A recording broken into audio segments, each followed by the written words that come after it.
Assalamualaikum warahmatullahi wabarakatuh. Saya Dr. Gigi Novia Lestari, peserta Latsar CPNS Angkatan 6 tahun 2022 dari instansi Kabupaten Aceh Timur, Unit Kerja UPTD Puskesmas Darul Aman Kabupaten Aceh Timur. Saya akan menjelaskan dan mempresentasikan mengenai rancangan aktualisasi saya yang berjudul Optimalisasi Kelengkapan Rekam Medik terkait pengisian inform konsen sebelum tindakan pencabutan gigi di Poli Gigi Puskesmas Darul Aman.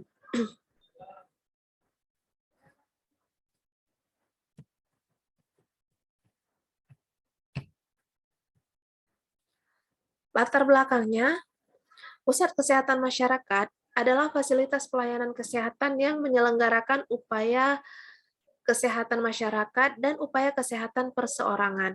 Dokter Gigi sebagai salah satu ASN yang bekerja di Puskesmas berkewajiban untuk memberikan pelayanan yang profesional, akurat, dan efisien dalam kehidupan keprofesiannya. Dalam memberikan pelayanan, dokter gigi harus meminta persetujuan tindakan kepada pasiennya. Persetujuan tindakan ini atau disebut dengan informed consent merupakan persetujuan yang diberikan oleh pasien atau keluarga yang telah mendapatkan penjelasan secara lengkap dan rinci mengenai tindakan medis yang akan dilakukan. Informed consent ini bertujuan untuk memberikan perlindungan bagi pasien dan dokter. Dengan adanya informed consent, pasien dapat terlindungi dari kemungkinan tindakan medis yang dilakukan tanpa sepengetahuannya atau tindakan medis yang tidak diperlukan. Sedangkan bagi dokter, informed consent bertujuan memberikan perlindungan hukum terhadap resiko tuntutan yang sering berkaitan dengan kegagalan tindakan medis walaupun pelayanan maksimal sudah diberikan. Adapun kondisi yang diharapkan adalah upaya pengisian informed consent sebagai persetujuan pasien sebelum melakukan tindakan pencabutan gigi agar tercapainya salah satu misi puskesmas, yaitu memberikan pelayanan yang bermutu bagi setiap masyarakat di wilayah kerja Puskesmas Darul Aman. Dengan alasan tersebut, maka penulis menyusun rancangan aktualisasi yang berjudul Optimalisasi Kelengkapan Data Rekam Medik terkait pengisian inform konsen sebelum tindakan pencabutan gigi di Poli Gigi Puskesmas Darul Aman. Untuk gambaran organisasi Puskesmas Darul Aman, di mana visi Puskesmas Darul Aman yaitu terwujudnya masyarakat Kecamatan Darul Aman yang sehat. Untuk misi puskesmas, yang pertama adalah memberikan pelayanan kesehatan yang bermutu. Yang kedua, melaksanakan pemberdayaan masyarakat melalui UKBM. Yang ketiga, melaksanakan manajemen puskesmas yang transparan. Kemudian yang keempat, menjalin kerjasama dengan lintas program dan lintas sektor. Serta yang kelima, melaksanakan bekerjasama dengan jejaring pelayanan kesehatan. Untuk tujuan dari puskesmas, yaitu memberikan layanan kesehatan yang berorientasi pada kepuasan pasien. Nah, tata nilai puskesmas ada 5. Yang pertama, profesional, yaitu memiliki kompetensi dan kemampuan. Kemudian yang kedua, yaitu ramah, memiliki sikap yang sopan dan santun. Kemudian yang ketiga, inovatif, memiliki terobosan-terobosan terbaru. Kemudian yang keempat, malu, memiliki budaya malu bila tidak melaksanakan tugas. Serta yang kelima adalah aktif, yaitu melaksanakan tugas dengan penuh tanggung jawab. Untuk tugas pokok dan fungsi puskesmas, yang pertama adalah melaksanakan kebijakan kesehatan untuk mencapai tujuan pembangunan kesehatan di wilayah kerja dalam rangka mendukung terwujudnya kecamatan sehat. Yang kedua yaitu sebagai pusat penggerak pembangunan berwawasan kesehatan. Yang ketiga, sebagai pusat pemberdayaan masyarakat dan keluarga. Serta yang keempat, yaitu sebagai pusat pelayanan kesehatan tingkat pertama.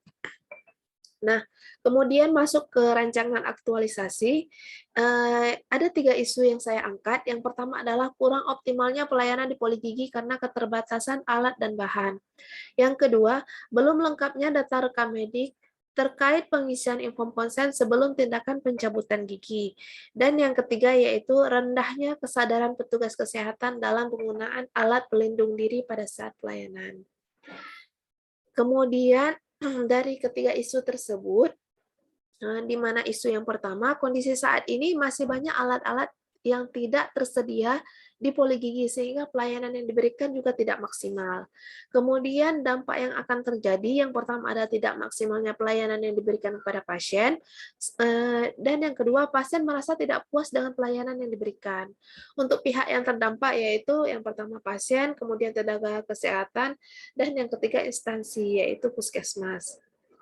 Untuk isu yang kedua, belum lengkapnya data rekam medik terkait pengisian inform konsen sebelum tindakan pencabutan gigi.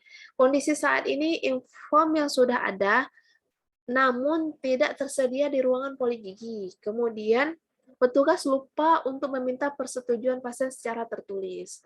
Nah, selama ini persetujuan diminta hanya secara lisan, dan jika terjadi hal yang tidak diinginkan, kita tidak punya bukti. Kemudian dampak yang akan terjadi, tindakan yang tanpa persetujuan tindakan medis dapat terjadinya tuntutan malpraktek pidana jika terjadi hal-hal yang tidak diinginkan. Kemudian hal tersebut juga dapat berdampak pada nama baik petugas kesehatan serta instansi. Kemudian pihak yang terdampak ada pasien, tenaga kesehatan, dan instansi. Kemudian untuk isu yang ketiga, yaitu rendahnya kesadaran petugas kesehatan dalam penggunaan APD pada saat pelayanan, di mana kondisi saat ini masih banyak tenaga kesehatan yang enggan menggunakan APD secara lengkap. Jadi APD yang digunakan yaitu apalagi di masa pandemi kemarin, penggunaannya hanya masker dan sebatas handscoon. Kita harusnya sebagai tenaga kesehatan kan untuk ketentuan masker juga ada N95, kemudian untuk penggunaan APD juga diperlukan. Kemudian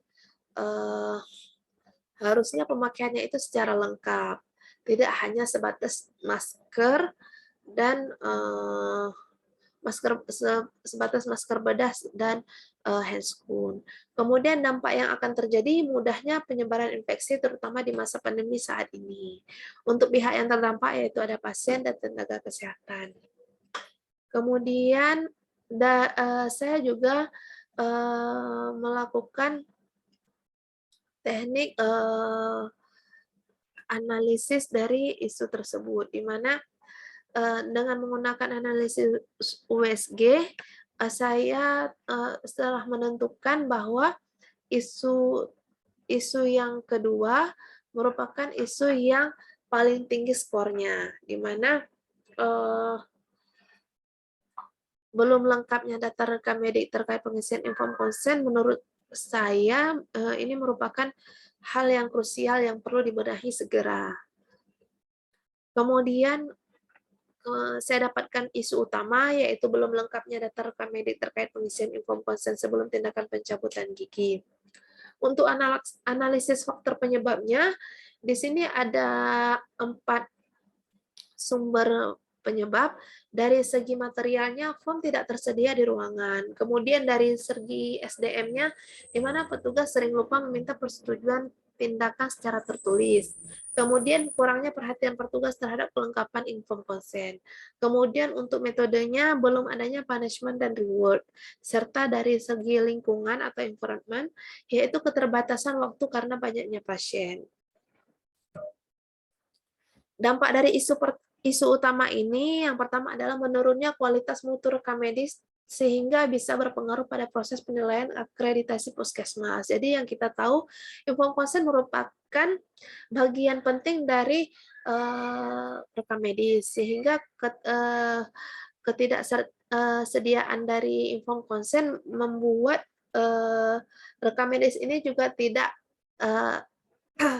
lengkap.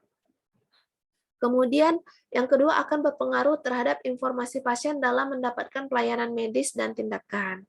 Serta yang ketiga tidak dapat memberikan perlindungan hukum kepada dokter terhadap akibat yang tidak terduga dan bersifat negatif, misalnya terhadap risk of treatment. Kemudian untuk gagasan utamanya yaitu optimalisasi kelengkapan rekam medik terkait pengisian inform konsen sebelum tindakan pencabutan gigi di poligigi puskesmas Darul Aman.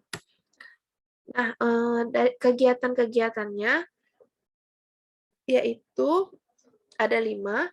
Yang pertama adalah izin pelaksanaan kegiatan, kemudian membuat informed consent, kemudian sosialisasi kepada staf poligigi, kemudian penjelasan kepada pasien tentang tindakan medis yang akan dilakukan serta meminta persetujuan tindakan, dan yang kelima, pengarsipan informed consent ke dalam rekam medik pasien. Nah, saya juga telah membuat matriks rancangan kegiatannya, di mana di sini terdiri dari kegiatan, tahapan kegiatan, output atau hasil yang didapat, kemudian keterkaitan substansi mata pelatihan, kemudian kontribusi terhadap visi misi organisasi, serta penguatan nilai organisasi. Yang pertama adalah kegiatannya meminta izin pelaksanaan kegiatan aktualisasi kepada pimpinan. Untuk tahapannya, menemui Kepala Puskesmas guna menyampaikan rancangan kegiatan dan izin pelaksanaan kegiatan. Output yang dihasilkan yaitu surat izin, keterkaitannya dengan mata pelatihan yaitu meminta izin atas kegiatan yang akan dilakukan dengan santun dan sopan, menguatkan nilai berakhlak yaitu harmonis. Kemudian dengan dikeluarkannya surat izin pelaksanaan kegiatan, berarti saya dianggap mampu melaksanakan kegiatan tersebut serta bertanggung jawab menguatkan nilai berakhlak yaitu akuntabel. Nah, kontribusi terhadap visi misi organisasi yaitu melakukan konsultasi dengan Kepala Puskesmas dengan memberikan salam bersikap sopan, maka akan memberikan kontribusi terhadap pencapaian visi dan misi organisasi, yaitu memberikan pelayanan yang bermutu kepada masyarakat. Nah, penguatan nilai organisasinya meminta izin pelaksanaan kegiatan aktualisasi kepada pimpinan, menguatkan nilai berakhlak yaitu akuntabel. Kemudian tahapan kegiatan yang kedua yaitu melakukan diskusi mengenai rancangan kegiatan serta mengkonsultasikan kendala yang dihadapi. Outputnya yaitu surat permohonan untuk pengadaan lembar informed consent. Kemudian untuk keterkaitannya dengan mata pelatihan, menyampaikan rancangan kegiatan dengan detail dan jelas sehingga terjadi koordinasi yang baik antara dokter gigi dan kepala puskesmas, menguatkan nilai berakhlak yaitu kolaboratif. Kemudian untuk tahapan yang ketiga itu meminta saran dan masukan mengenai kegiatan yang akan dilakukan. Outputnya itu atau hasilnya yaitu catatan mengenai arahan atau masukan dari pimpinan. Kemudian keterkaitan substansi, dalam melaksanakan konsultasi terkait meminta saran dan masukan, saya bersikap hormat kepada atasan, menguatkan nilai berakhlak yaitu harmonis. Kemudian yang kedua yaitu kegiatannya membuat form informed consent. Tahapannya yaitu membuat format lembar informed consent sesuai dengan pedoman referensi yang baik dan benar. Outputnya draft informed consent, kemudian keterkaitan substansinya yaitu membuat informed consent dengan cermat, teliti, dan tanggung jawab agar saat sosialisasi dengan petugas dan pasien mudah dipahami, menguatkan nilai berakhlak yaitu akuntabel. Kemudian tahapan yang kedua itu mendiskusikan hasil formal informed consent yang telah dibuat kepada Kepala Puskesmas. Outputnya yaitu form informed consent yang sudah sesuai, keterkaitannya dengan substansi, yaitu mendiskusikan informed consent yang sudah dibuat serta meminta masukan dari Kepala Puskesmas, menguatkan nilai berakhlak yaitu kolaboratif. Kemudian yang ketiga, tahapannya itu mencetak dan memperbanyak lembar informed consent sesuai dengan yang disetujui oleh Kepala. Outputnya itu informed consent yang sudah dicetak dan diperbanyak. Nah, untuk keterkaitannya memperbanyak lembar informed consent dengan jujur, cermat, bertanggung jawab, serta tidak menyalahkan wewenang, melaporkan bukti pembayaran kepada bendahara puskesmas, menguatkan nilai berakhlak yaitu akuntabel. Nah, untuk kegiatan yang ketiga, yaitu sosialisasi informed consent kepada staf poligigi. Jadi tahapan kegiatannya yang pertama adalah melakukan sosialisasi kepada staf poligigi mengenai pentingnya meminta persetujuan secara tertulis pada pasien sebelum melakukan tindakan pencabutan gigi. Nah, dari outputnya ini yang dihasilkan adalah daftar hadir peserta sosialisasi. Keterkaitannya dalam melakukan sosialisasi harus bersikap sopan dan saling menghargai dan menguatkan nilai berakhlak yaitu harmonis. Kemudian kegiatan yang kedua, tahapan yang kedua yaitu memberikan informasi mengenai data pasien yang harus dilengkapi sesuai dengan SOP pengisian informed consent.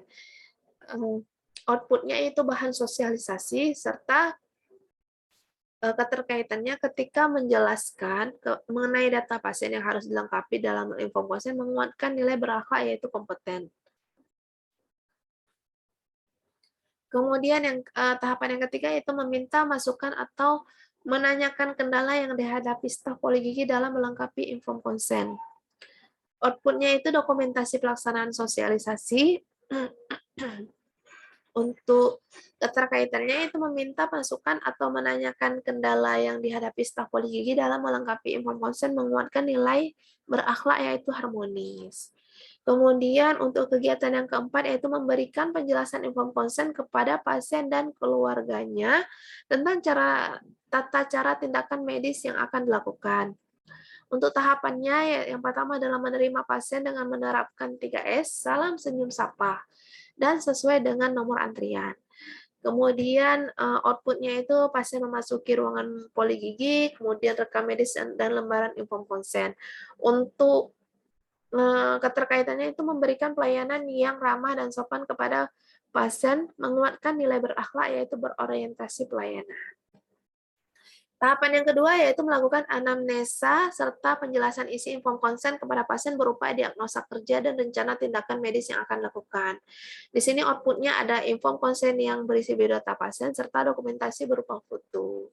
Kemudian menjelaskan tindakan yang akan diberikan secara jujur dan cermat menguatkan nilai berakhlak yaitu akuntabel dan kompeten. Nah, tahapan yang ketiga yaitu pengisian info konsen lengkap yang berisi persetujuan atau penolakan tindakan medis dan ditandatangani oleh pihak pasien dan pihak poligigi. Untuk outputnya yaitu lembar info konsen yang telah ditandatangani oleh pasien. Kemudian keterkaitannya dengan mata sub pelajaran itu bertanggung jawab terhadap info konsen pasien yang telah diisi menguatkan nilai berakhlak yaitu akuntabel. Saya menghargai keputusan pasien dalam menandatangani persetujuan penolakan tindakan menguatkan nilai berakhlak yaitu harmonis. Nah, untuk kegiatan yang terakhir yaitu mengarsipkan formulir info konsen yang telah ditandatangani dalam rekam medik. Tahapannya memasukkan lembar info konsen ke dalam rekam medik. Outputnya itu lembar info konsen disatukan dalam rekam medik pasien. Kemudian keterkaitannya saya menandatangani info konsen yang telah diisi oleh pasien sebagai bentuk tanggung jawab memberi layanan menguatkan nilai berakhlak yaitu kompeten dan akuntabel. Kemudian tahapan yang kedua mencatat kunjungan pasien dalam buku kunjungan harian poligigi. Outputnya itu catatan kunjungan pasien poligigi. Keterkaitannya itu perawat gigi mencatat kunjungan pasien di buku yang tersedia menguatkan nilai berakhlak yaitu kolaboratif. Tahapan yang terakhir yaitu mengembalikan rekam medik ke ruangan rekam medik oleh perawat. Nah, rekam medik dikembalikan ke ruangan poligigi oleh perawat. Kemudian keterkaitannya itu rekam medik harus dikembalikan ke ruangan rekam medik sebagai tanggung jawab staf karena berkaitan dengan data pasien menguatkan nilai berakhlak yaitu akuntabel dan kolaboratif. Nah, sekian presentasi dari rancangan aktualisasi dari saya. Terima kasih. Assalamualaikum warahmatullahi wabarakatuh.